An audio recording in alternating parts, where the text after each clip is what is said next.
Alright, so my uncle, who's a well-to-do black man, is going through an ugly divorce. Alright, we all live in the same area, so we're all very close. Like, he literally lives like 10 minutes away. So he has complete custody of his child, who is in elementary school.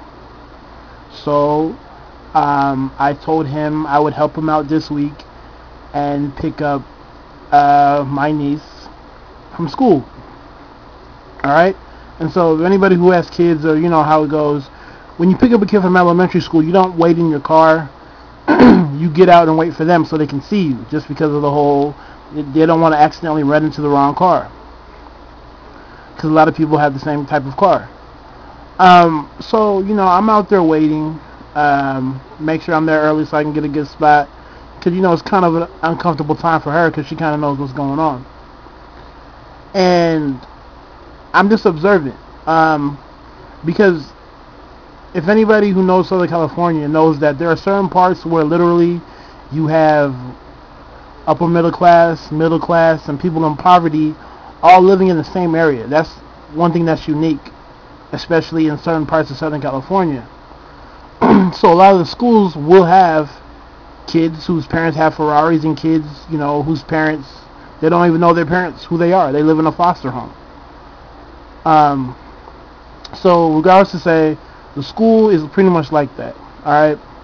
So, and a lot of the mothers who are able to pick up their children are typically women who are kind of in poverty, who maybe work part-time, who are maybe babysitters, or, you know, just who don't work, who kind of stay home and take care of the kids.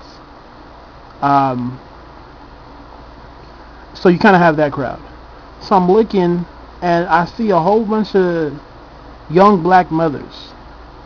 Like, you know, the girls that I went to high school with, pretty much. You know, the girls that you went, you know, the girls the senior year that thought they were the shit and ended up getting knocked up and pregnant.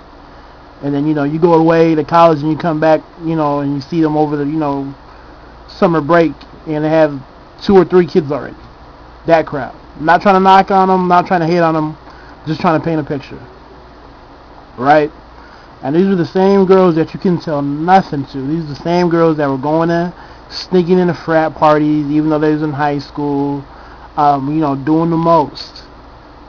Walling out, having fun. Life is nothing. Life is about getting yours. And I see them in this light, and I see how focused and how serious they are as far as, you know, picking up the kid, making sure the kid gets home, talking to the teachers, because all the teachers, they come out in the front, you know, they walk the kids to the front and they watch. So you get to come up to your teacher, oh, how's Jonathan doing, or how's, you know, Latoya doing? And you can see the care and the concern, right? But you can see that they're probably in a messed up situation. Because, you know, 70, I would say around a good point. You know, people say 70%. I don't really know, but, and a great majority of them aren't married, and, you know, they're not living with the baby's father. And you can almost see the pain and agony. Some of them have to take time off of work because they're in their uniforms. And some of them, I just don't know what they're doing. They're probably staying at home with their parents. I don't know. But you can almost respect the seriousness and how they approach life then. And I asked myself, why couldn't they have this same approach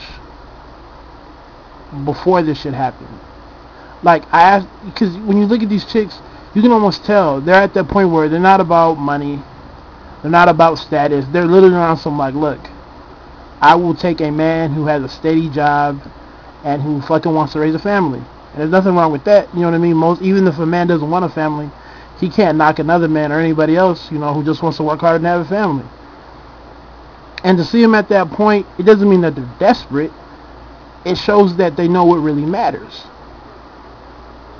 They're not into, oh, how cute is he, how tall is he, does he have a job, and does he care about family?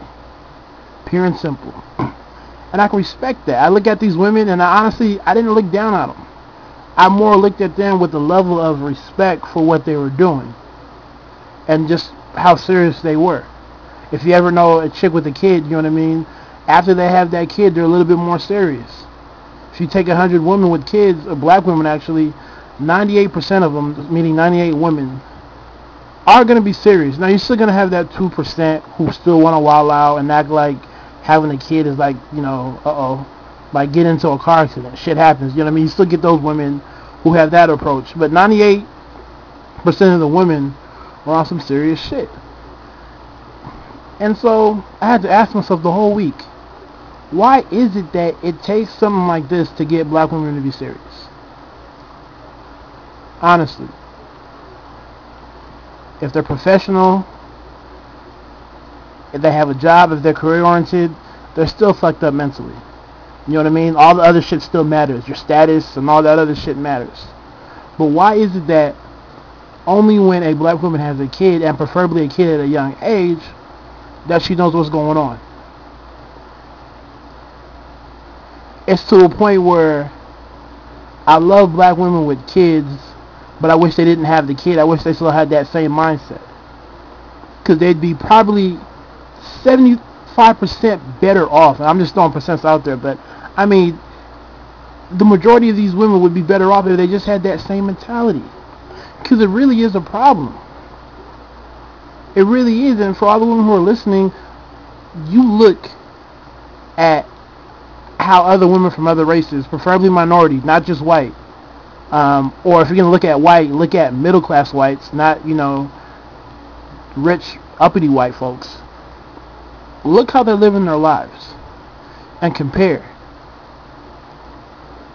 a 20-year-old black girl to a 20-year-old Asian girl, Hispanic girl, I don't know, Filipino or whatever. They'll all have the same level of seriousness and approach to life. And the black girl's almost there, but she has to have a kid first in order for it to be, on par with the others. And it's painful. I don't have a problem with kids. I don't prefer a woman with kids just because where I'm at in my life right now, I don't really, just have the emotional, resources to put into that whole family thing at the moment. But, I don't necessarily have a big problem with it. But it's sad because when I know plenty of stand-up black dudes who don't do it. They'll hit. You can call them jerks and assholes, but they're not going to wife these chicks up. And that's exactly what they're looking for. So I don't know. Like, I'm not trying to, present a solution. It was just a funny observation because I really wasn't, expecting to see, all these single black mothers picking up their daughters and sons, as much as I did that whole week that I did this. Picked up my little niece. And it was almost, it was cool. It really was. But I had to ask myself, like, why? Why do black women have to crash into a wall? I don't care if they're professional. I don't care if their dad's not there. Like, you can come up with a million excuses. I understand that, being black is a whole different world, and I'm fully aware of that. But it still seems like a lot of these women have to crash into the wall. I don't care what she does for a living. It's either she has a kid, or she's 30 years old, and she's worn out, she's tired mentally, physically, and it shows. There's nothing worse than seeing a 30-year-old black woman who looks like a 40-year-old black woman because of all the stress. And, it's just sad. It really is. So, my advice to a lot of these women is look at the lives of other black women. Seriously.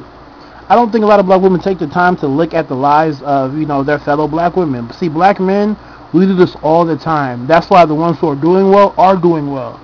Because we take a look at the other niggas. Y'all remember in high school, the nigga that was the man? What does he do now? He works at a Foot Locker. or T-Mobile or somewhere, like not even in the store T-Mobile, but on one of those little carts in the mall, trying to get you to switch over, and stopping you in the middle of the street. Hey, change your plan. Those type of dudes. So we see all that. So we know what we need to be and what we need to do. But a lot of black women don't do that. So if you have the time and you're a young black woman, or a woman in her mid-20s, find an elementary school and you go watch and see what's going on. You see what I see. Because I'm not making this shit up and I'm not pulling it out of my ass. You see and let me know.